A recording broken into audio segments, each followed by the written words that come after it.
नमस्कार नीलिमा किचन को आपण मानको अनेक अनेक स्वागत।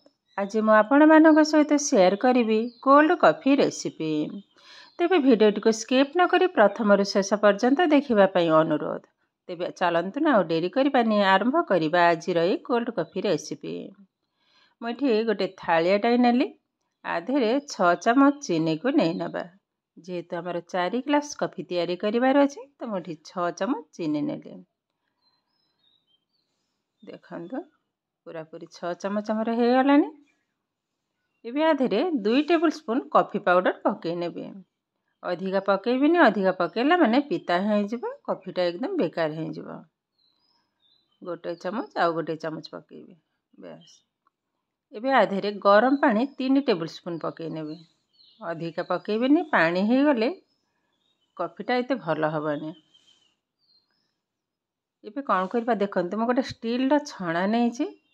ए छणा साहाय्य रे ही आज कॉफीटा मु तैयारी करिवे। तो एई भली भाबरे आग घसीबा को हबो। ए छणा रे एते सुंदर कॉफी तैयारी होय जे भाबी भी परिबेनी। बहुत सुंदर होय किंतु बेसी भी टाइम लागिबनी। जस्ट 4 रु 5 मिनिट किंबा 6 मिनिट, बेसी टाइम लागिबनी। तो एई भली भाबरे कंटिन्यू गोलेबा को हबो। गोलेबाटा किंतु बंद करले चलिबनी। देखो धीरे धीरे कलरटा भी चेंज हो गलानी। चीनीटा भल भाव मेल्ट होला परे देखिबे आरो गोटे क्रीम टाइप रो चली आसीबा। जानिबे जे कॉफीटा हमर रेडी हो गलानी।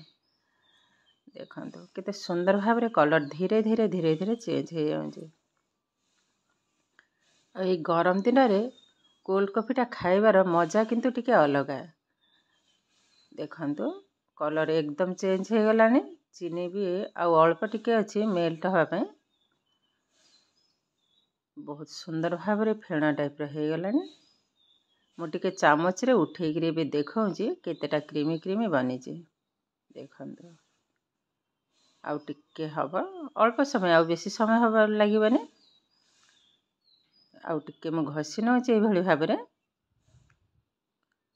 एबे देखौजी ये किंतु एकदम हमरा रेडी हो गलानी। एबे यहाँ को साइड कर नबा। एठी मु 2टा ग्लास नै छी। ग्लास रे टिके चॉकलेट सिरप को लगे नेबी। कॉफीटा देखिबा को बहुत सुंदर लागिबो ग्लास रे जते बेले ढालिबी।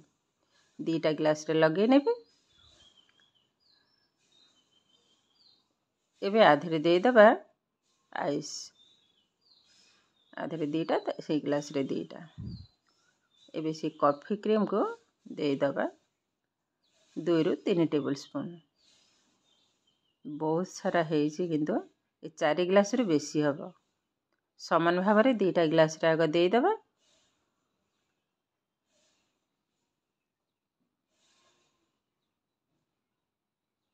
आउ गोटे चमच दे देबे।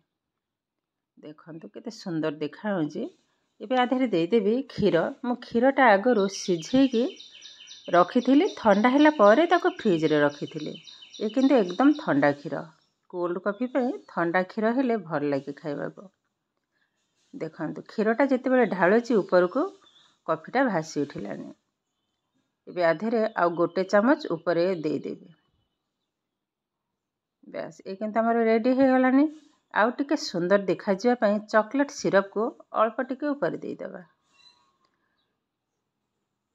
देखंतु बहुत सुंदर देखा होजी। केते सुंदर देखा होची। देखंतु कॉफीटा ए गरम दिन रे एई भली भाबरे कॉफी तैयारी करी निजे खाइबा सहित समस्त को खुआइबे देखिबे बहुत खुशी हो जिवो। ये किंतु प्रस्तुत हो गला आजिर कोल्ड कॉफी रेसिपी। आजिर भिडियोटी आपण मानकु केमिते लागिला कमेंट करबा को जमा भी भूलिबेनी। आउ जदि भिडियोटी भलो लागे लाइक करिवे, शेयर करिवे, सब्सक्राइब करिवे। एमिति आउरी नुआ नुआ भिडियोर नोटिफिकेशन पाइबा पई पाखरे थिबा बेल आइकन को क्लिक करिवे। ताहेले आज पई रहुची। पुणी देखा हबो आउ एक नुआ भिडियो रे। भलरे रुहंतु, सुस्थ रे रुहंतु। नमस्कार।